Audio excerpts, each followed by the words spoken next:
Welcome to the Giraffe Social Media Podcast. It's what social media managers are talking about. I'm Laura, and today I'm joined by some amazing members of the Giraffe team, as usual. So today we've got Senior Social Media Manager Dom. Hello. Social Media Manager Jordan. Hi. And Social Media Assistant Chloe. Hello.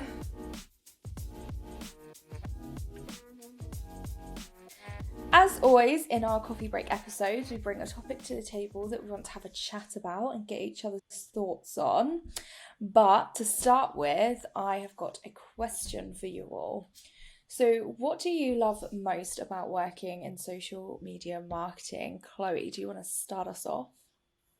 I would love to. I think, and maybe this might be everyone's answer because it's fairly obvious, but I do love the creativity about it. And I guess also actually learning about different industries. I am now just like full of facts about all my clients' industries that I like to bring out at random times, which my partner loves and hates. But yeah, it's really great getting to know like different clients and taking on their voices and getting creative for them. Amazing. No, I totally agree. I actually, over the weekend when my car like basically broke down, and because one of our clients is a car garage, I was like, hang on.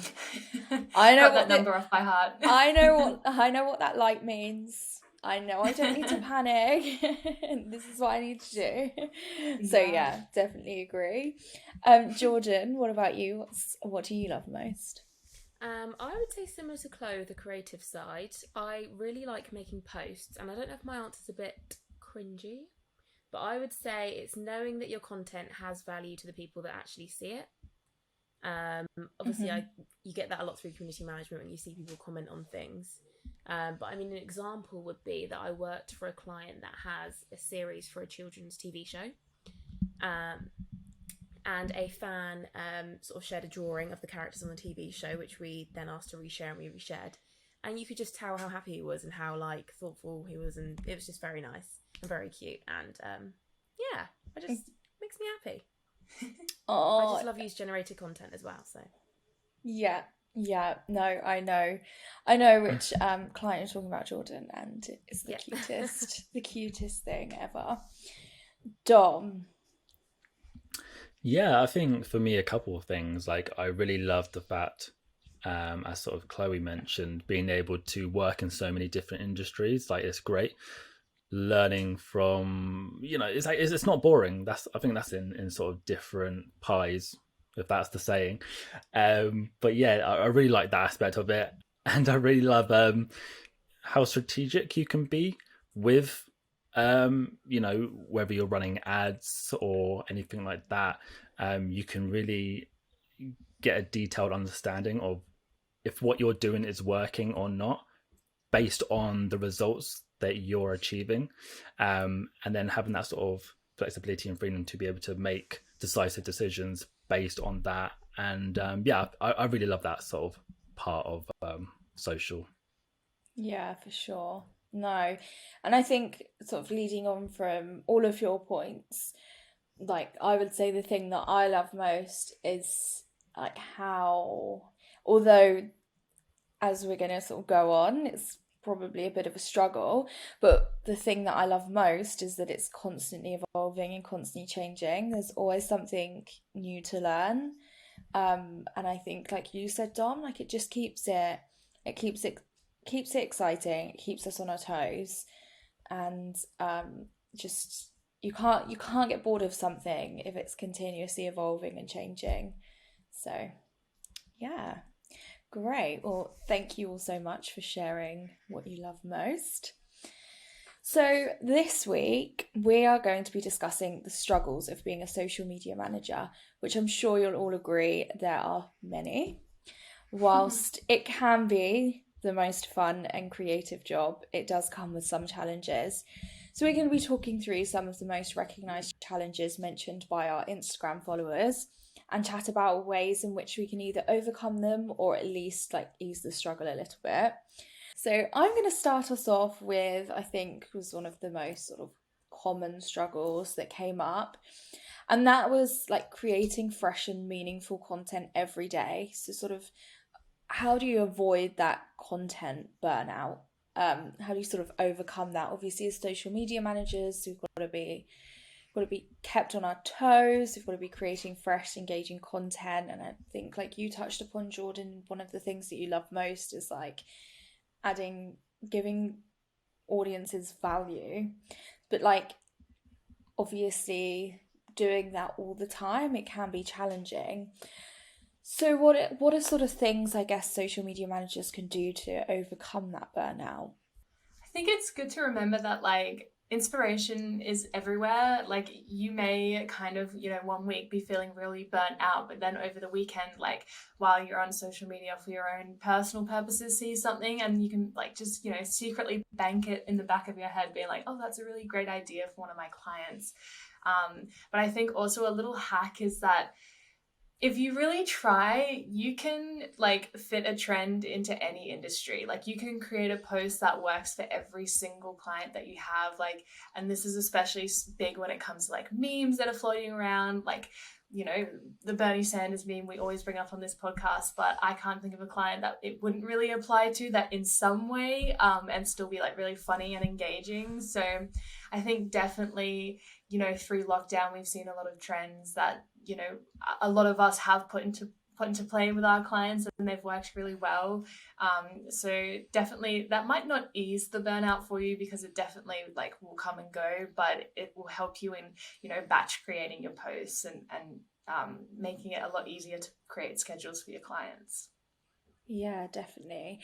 I find myself, or my like photo album on my phone is just full of screenshots anyway. Screenshots. It's so many screenshots of like social posts that I've seen that I'm like, oh, I could recreate that for this client. Or it's like you said, Chloe, like creating, I guess, a bank of ideas so that when you feel like, oh, I'm stuck, I'm out of ideas, you can go to your photo album, which is what I do, and I'm like, I'm sure I screenshotted stuff.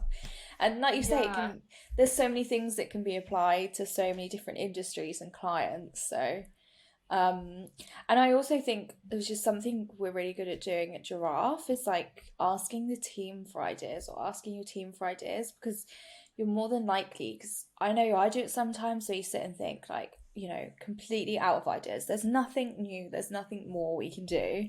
And then before you know it, you speak to someone and, you've got a handful of new ideas and new content that you can put out there and create. So.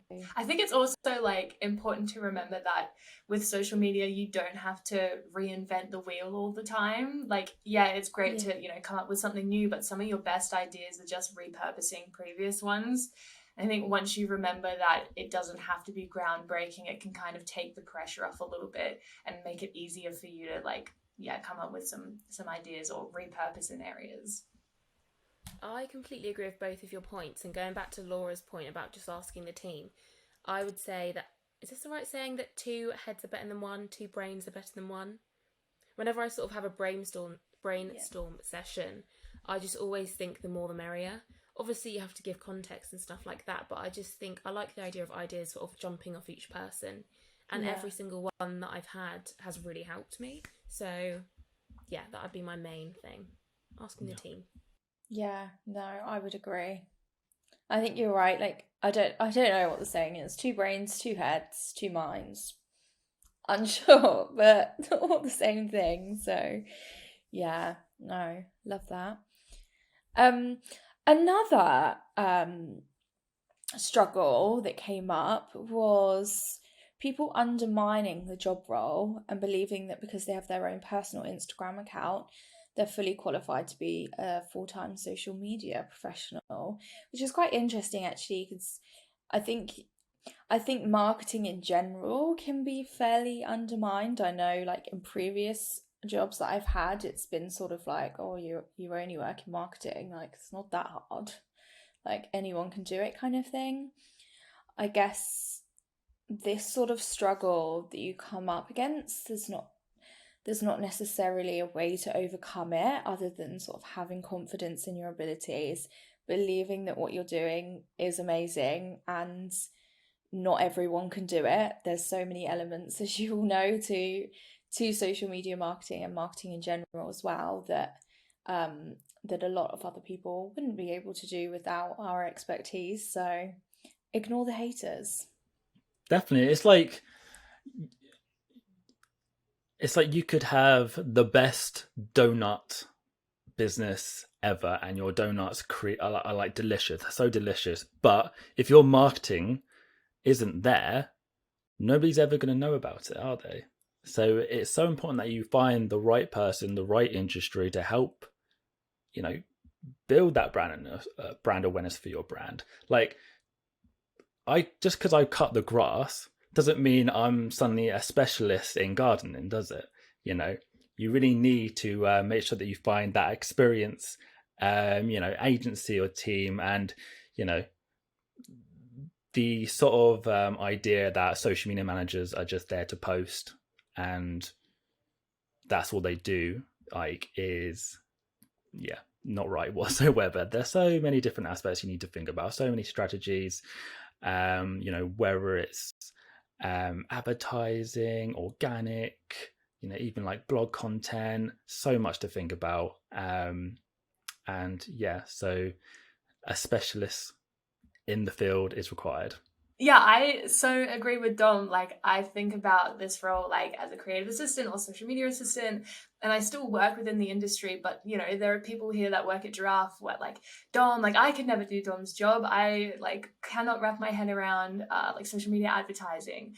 And like, Amber is our content marketing assistant. She writes blogs. Like, I couldn't possibly, write 10 to 15 500-word blogs a month. Like, it's too much. So I think you just kind of have to remember that it's the same with every job. Like, I think there are misconceptions about it. Like, I don't know, teaching, for example, people might think that's really easy, but just base level teaching is like the job description, but there's so much involved behind the scenes that, it involves like a lot of focus and attention and skills. So I don't know if there's any way that you can kind of get over that misconception that people might have about the job role, but I think it kind of just comes from within, knowing that there's a lot of ignorance surrounding that misconception. So I would say for me, a lot of my friends are in social media, so we all sort of get it, but I would say for me it's maybe sort of older family members that just don't really get what you're doing. I think my nan said once, she just sort of said, "So what do you do? Just Facebook all day?" And I don't know what Facebook means, but maybe I do, I don't know.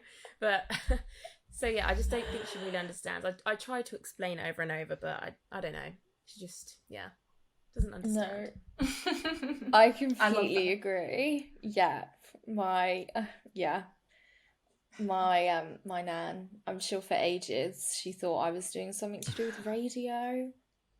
Don't know, no idea where that had come from, but I was just like, not quite, but I mean, you do host a podcast every now and then, Laura, so don't sell yourself short. So actually, I think I'm actually a radio presenter, and I cook myself dinner every night, so I'm a chef. So I'm racking up those skills. Cool. Another struggle, which is what I mentioned, was like one of my favorite things about being in social media marketing, was staying up to date with the latest trends and best practices. Obviously, that can be really challenging because trying to always like stay up to date with something, the time you're up to date with something has changed, so then you have to learn something new, and obviously that can be difficult to do, sort of never get your head above water. So I would say, like, obviously joining webinars or signing up to newsletters or just doing some online research in itself can be really helpful, just so you can sort of get an idea of what the latest trends are and the best practices. It doesn't necessarily mean you need to jump onto every single trend and join in, but I think just sort of being aware, knowing what's there, and maybe sort of knowing as well what's coming so that you can jump onto maybe the next thing, because things are changing like so consistently, that you're kind of always behind anyway. So I would say in this instance, like, don't stress about always being on top of trends. Just make yourself aware of them, join in if you can. If you can't, you know, there's going to be a next one, there's going to be another one tomorrow. So I would say there's two words for this section, which would probably be Facebook ads for me. They change so often, and it's hard for me to sort of keep up to date. I mean, I try, but I mean, something that has helped me. It's not for Facebook; it was for LinkedIn. Was the LinkedIn courses? I've done a few of those. Sort of in terms of best practices. I think they do cost, but I think you have a month free. So if you can try and cram loads into 1 month and then quit, that's what I did. I've done so I'd that. recommend that. Yeah, I'm sure as well. I did it. I got a month free, and then when I went to like cancel the subscription, it asked me if I wanted another month free. Did So it? yeah, so I got 2 months. There you go. That's what you have to do. No, that's good advice though, because I think a lot of the platforms sort of have their online resources as well to help, like even Facebook ads, like there's the blueprint courses you can take part in. It's just like keep up to date with what's going on. But yeah, you're so right, Jordan, just permanently changing. I agree. I think another great way to stay up to date with like platform changes and industry trends is to tune in to this podcast, because you know we always do a monthly roundup of things that have changed. So that's definitely a super useful tip. But I guess just like as social media managers, we're on social media all day, every day anyway. So you're bound to kind of catch on to things that are changing, like especially when it comes to like posting trends and things like that. Like you'll just see it naturally. And another great tip that I've recently kind of got myself into is following other social media managers on like Instagram or Twitter, like that kind of thing, because they like their main purpose on their own like kind of personal accounts is to just post like tips and trends and hacks and things. So I think if you're in the industry, you have to like connect with other people, and that's a great way to see what's going on and see what other people are doing, which I guess ties into our previous comment, which is like brainstorming with other people. You see ideas from like peers and people in the industry, and then you can kind of bounce off that yourself. So it's a really great thing that I've been doing. Yeah, amazing. No, I love that advice. Yeah, I also say that I think another sort of idea of how you can sort of gauge on what content is working and what you could maybe even continue doing and do more of. I know Chloe said about repurposing old content. So what I say is like maybe look into more like social listening tools, like engage with your audiences, get a better understanding of what they're liking and what you can get a sense of what they're engaging with the most, and have that conversation with and interact with your audiences. You know, as a social media manager, that's something that we do a lot.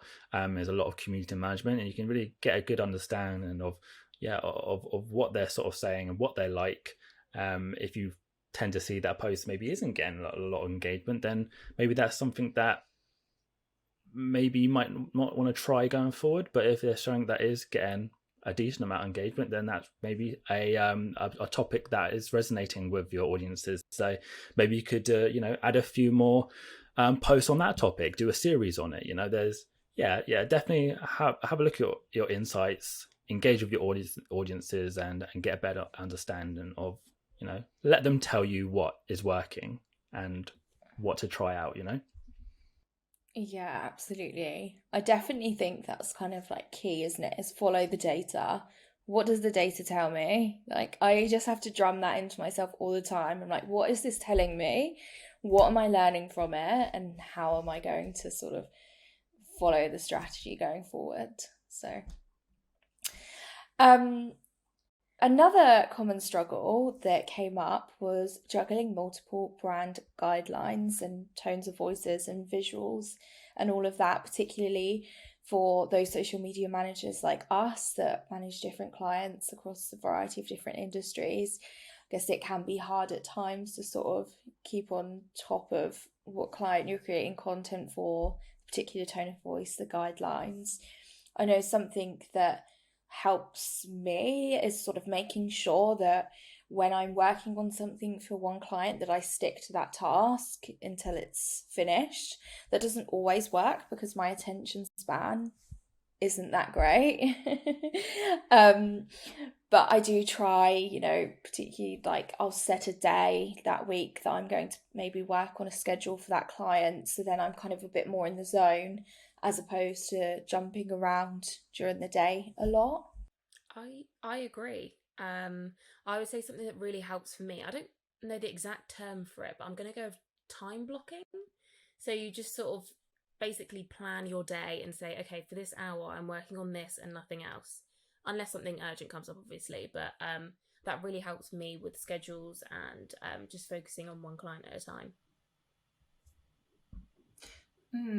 Yeah, I don't know. I kind of just naturally fall into it. I mean, I don't want to say I'm a chameleon, but I just like I kind of just like know my clients' like tone of voice and just naturally kind of slip into it when I open up their schedule or whatever I'm working on for them. But I definitely think kind of doing an audit when you first take on that client really helps, and kind of see how they've been posting in the past and see how you can put your own spin on it, but really still keep it quite, you know, within that brand's voice. Yeah, I don't know that I have any advice for that. I'm sorry, guys. It's all right.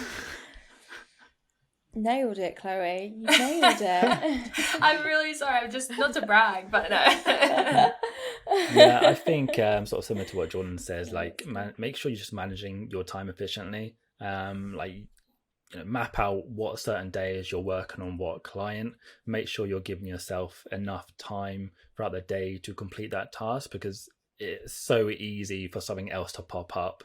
And then suddenly your mind switches, that you might see an email and suddenly you look at that, but then you were working on a schedule. So just make sure, you know, close off any emails, put a timer on that you're going to work on this schedule for the next hour, focus in on it. And yeah, just try it and organize your time a little bit, and even like tools like Asana that we use. And yeah, I think that's what I found has helped me manage my time and be able to work on different sort of clients' workload at different times. Just being able to like effectively set certain time limits for each client. Just to add as well, going back to tools, I feel like Canva helps me with their brand kits. It just sort of helps you with the text, the fonts, the colours, everything. It's just in front of you, so you're not going to end up using, I don't know, the wrong font with the wrong colour for a different client. I don't know. But yeah, I'd say that's really helpful as well. Yeah, no, that's great. It's so handy that Canva has that, so you can literally just upload all your brand colours, like you said, Jordan, your brand fonts, and you've got your templates there as well, so it helps just create some consistency. And Dom, going back to your point, it's interesting you say about like close off your emails. So I remember a while ago someone giving me advice by saying, like, check your emails in the morning, deal with what you need to deal with, then close off your emails for a few hours over the afternoon so you can just crack on, not be distracted, and then go back on them towards the end of the day just to check over, reply to anything that you need to, that kind of thing. So I think that is something that can be really, really helpful, because I don't know about anyone else, but I say like emails and my cat are my biggest distractions throughout the day, because as soon as I see an email pop up, I want to read it, I want to deal with that, and then before I know it's like, oh, that's that thing that I started 2 hours ago hasn't been finished because I've been distracted. So really, really great tips. So thank you everyone for sharing.